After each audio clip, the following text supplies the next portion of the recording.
Welcome to Clear Picture Financial with Jason Noble, Prime Capital Investment. Jason, how are you doing? Doing well. Survived Thanksgiving with the family. Survived and thrived. It was great seeing everyone and just having a joyful time. Oh, that's good. That is really good. 20 years in the financial business. Is it financial services? Is it safe to call it that? Yeah, I would say so. Sure. Well, I know that you deal with your clients in the most gentle and kindest ways, and you certainly are qualified. You have every single designation I can think of, right? Your FINRA Series 66, qualified with your CFP, Certified Financial Planner designation. You're a fiduciary and a retirement income certified professional. And so you are qualified to sit across from folks, not just at your conference table or in your office, sitting in your soft chairs, but at the Thanksgiving or turkey or ham or Christmas dinner table, right? That's right. That will come up in conversation about what's going on with this market and things of that nature when you get around family.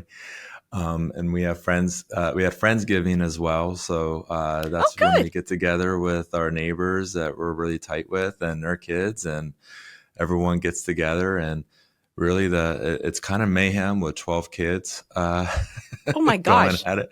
But it's a lot of fun and something that we really enjoy. But we're going to get into some hard truths Yes. because this is such an important topic about retirement planning. And just, these are something that a simple Google search just won't answer for Right. many of the people listening. Right. And if we can encourage folks, don't do your financial planning using Google because, it just doesn't work that way. You really want to talk to a professional, as I mentioned, like Jason, who has all of his designations. He studied to do this and for 20 years, been a professional and out and about in the community, teaching and exchanging knowledge, et cetera. So, yeah, one of these harsh truths, Jason, is just planning for retirement because it's 30 years. People sometimes live in retirement for 30 years. Some people worked for 30 years and then in retirement for 30 years. So we got to suffer through these downturns. How many bear and bulls and so forth do we go through in that 30 years, do you think? Well, so a bull market is when the market's going up, and so when a bull attacks, the horns go up. That's a way to remember that. Oh, okay. A bear market is when the market's going down. When a bear attacks, their paws go down. Slashing. Okay. Okay. And I gotta say, on a typical 30-year period of time for retirees, right? You could experience 5 to 6 bear markets in just Oh, your wow. retirement. Oh, wow. And I gotta say, the biggest bear market you will ever experience is the first one after you retire. Aha. Because it hits you the hardest. You're paying attention. You're in your go-go years and you're going, wait, my money's gone down.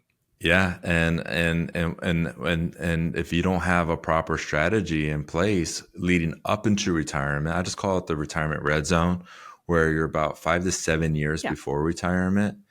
If you don't have a proper strategy in place to navigate into an income distribution approach and having downside protection measures within your investments, you Huh. could be really left holding the bag in a correction, in a market correction, like a bear market.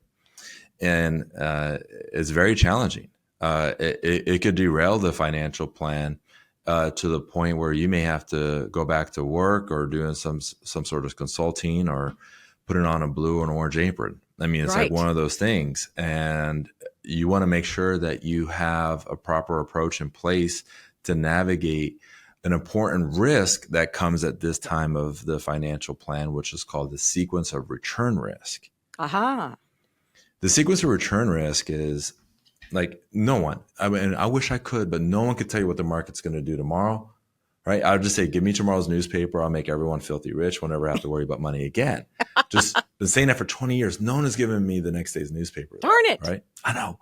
It's just so if you look at over a 20-year period of time, the rate of returns that come to, let's say, an average of 6% or rate of return.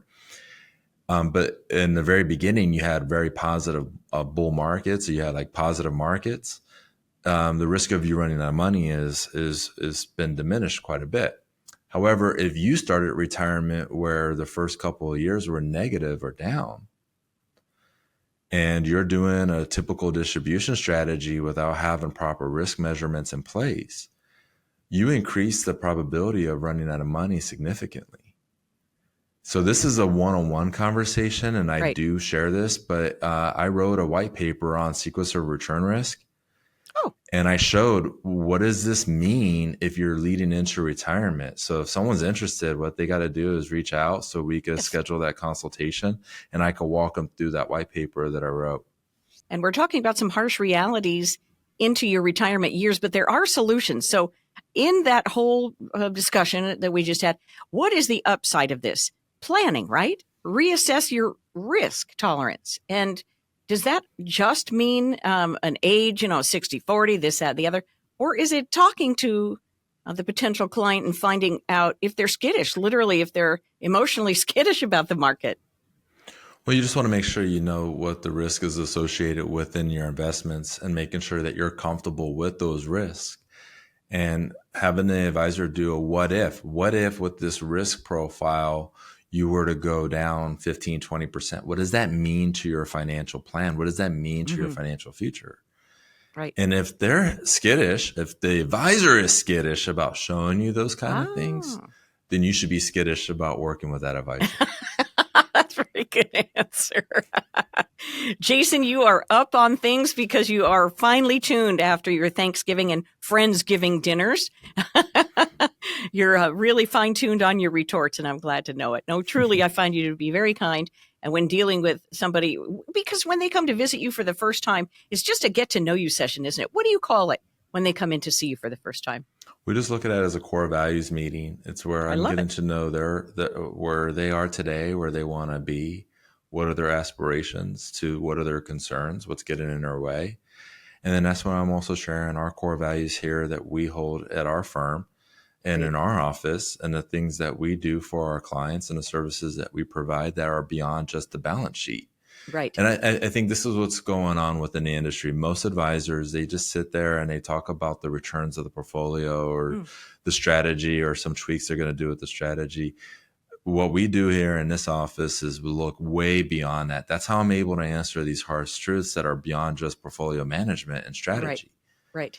And going into, more important things, like another harsh truth that I think is so important to talk about is you got to know what your spending patterns are. And what does that look like as you adjust through retirement, right? And the best way that I would say is to really take notice of where your money is going today. What are your bills? What are your expenses? How much are you saving? Right.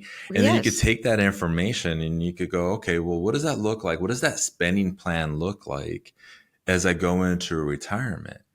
And I talked about this with AARP. It was a practice that I started to institute about 10, 12 years ago. So I had my clients put an E or a D next to their expenses.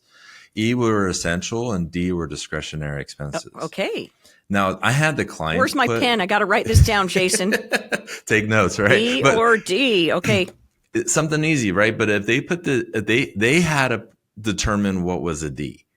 It wasn't me, right? So they could say that eating out, twice a week was an essential expense if they wanted to. That's up to them, what they determined essential versus discretionary.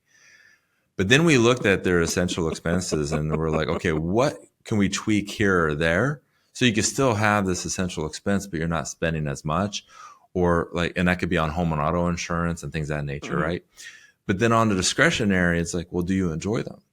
If the answer is yes, keep on doing it. If the answer is no, then why are you spending it, right? Right. Like, I can't say the last time I opened up HBO.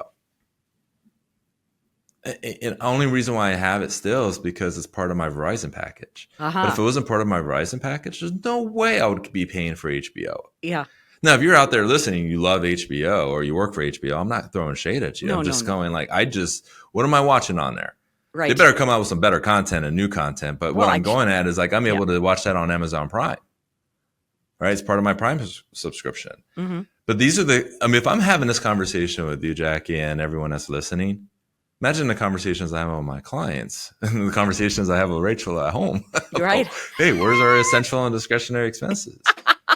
Right? Well, it's really interesting that you call it a spending plan instead of a budget, because that I think is super important psychologically. Because some people go a budget, we rear back from some of these terms and from some of these practices because they seem a little bit, I don't know, teacherish or potentially scold. People don't want to be scolded when they're adults and they're talking about retirement. But if you did say it's your spending plan, let's talk about your spending plan. I think that's really the way to go. Yeah, I guess it's just 20 years of experience talking here. Yeah. Like, who wants to be put on a retirement budget? Right. Ugh. Ugh. Exactly. Oh my gosh. Like, just thinking about it. I mean, if you're driving right now, pull over just thinking about a budget. Like, it sounds awful, right? Don't get distracted and get an accident. It's like, but if I talk to you about what does your spending plan look like so that you could go out and enjoy life and do the things you want to do and the things that you need to do, your essential expenses, what does that look like? We could have a more open dialogue and conversation. But if I say budget, my own arms start crossing at that point. I don't want to go down to that, right? I don't want to close off the conversation. No, we have to have open dialogue so that we could address these things. Maybe we could come back to some more hard truths. But what I want to say at this point, Jackie, is, I'm not talking with you now, Jackie. I'm talking to those that are listening. This is an important conversation that we're having. If you're not facing these hard truths, they will come and get you. So this is where we have the core values conversation where we get to know each other to make sure what you're looking for in an advisor are the things that I provide. I am not for everybody, but I am for the majority. And the reason why I can say that with confidence is because we have core tenets that we look at with every person that comes into this office. We're always going to look at how much risk are you taking within your investment strategy, and does that fit with your tolerance? We want to make sure those things are aligned. The other thing we look at is what are the overall fees that you're paying within those investment strategies and approaches. We also take a look at your taxes. We want to see if there's ways that we could put more money in your pocket and less in Uncle Sam's. We just have a core belief here that you are a better steward of your finances than the government is. Okay. And if you disagree with me, don't call me. But if you agree with me, this is where we want to have that conversation. And the last thing that we always look at is how do we have reliable, relatable, reoccurring income streams that are coming out all the way through your retirement to help you navigate the complexities of retirement income planning.